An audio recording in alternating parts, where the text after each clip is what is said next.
remain standing for the national anthem.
I am very happy to be in Indianapolis to announce that one of our most advanced naval platforms, a nuclear submarine, will be named USS Indiana. The name Indiana is a part of our great naval history. The first Indiana was a battleship. She was only the third battleship the U.S. Navy ever got. She provided support during the Spanish-American War and invaluable training to our sailors prior to World War I. The second ship was also a battleship. BB-58 sailed into the fleet in 1942 and into history as it fought in storied World War II battles like Tarawa, Iwo Jima, and Saipan. That Indiana's legacy is still on display throughout the state. Her mast, 2 gun mounts are installed outside of Gate 3 at the Indiana University football stadium in Bloomington. One of her anchors is in Fort Wayne, and the relics of her life can be found in museums and schools across Indiana. But since she was decommissioned in 1947, the name Indiana has not graced our fleet, and I'm glad to change that today. Construction will begin later this year on SSN 789, the new Indiana, and she's scheduled to arrive in the fleet in 2017.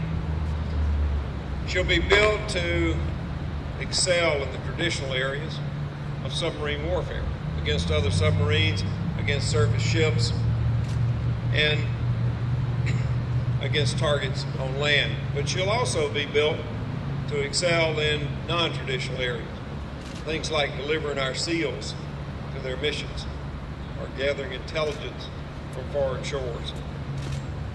During her service, Indiana may patrol the waters of the Western Pacific to the North Atlantic to under the Arctic, doing incredibly varied and valuable work.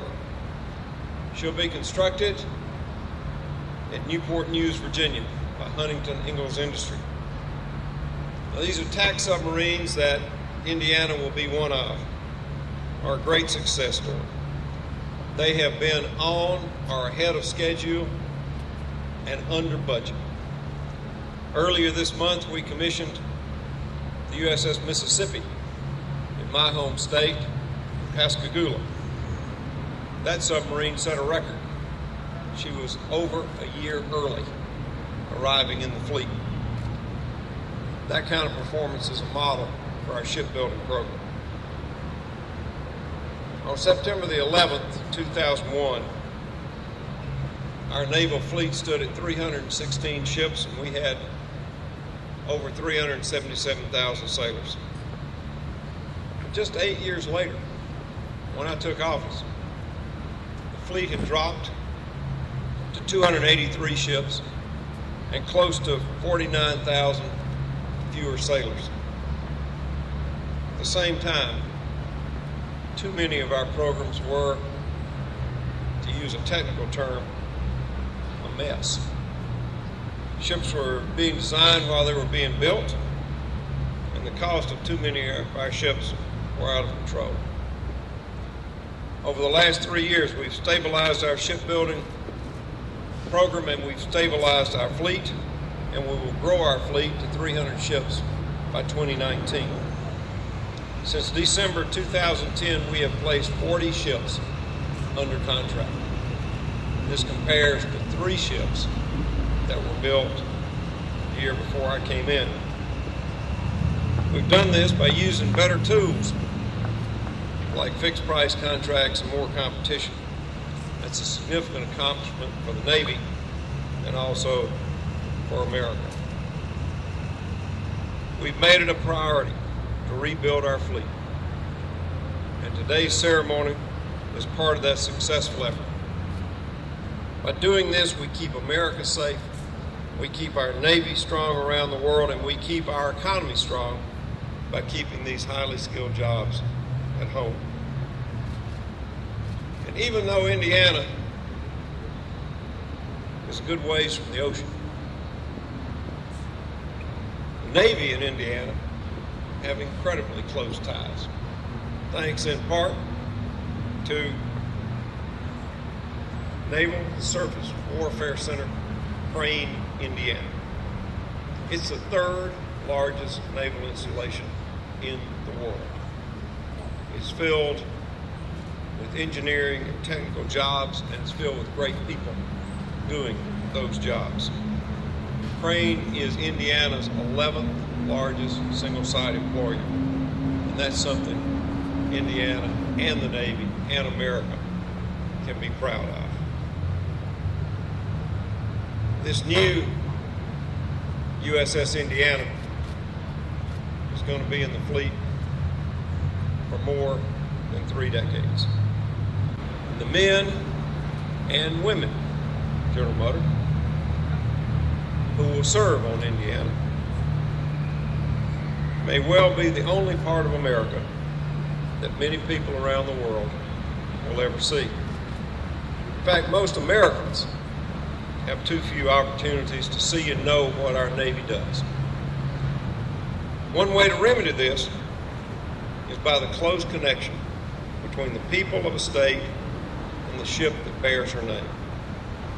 This ship, USS Indiana, honors the citizens of Indiana who have so strongly supported our military, and it honors Indiana's veterans, some of whom we have here today, who have represented Indiana so well in the armed services. Thank you for being here.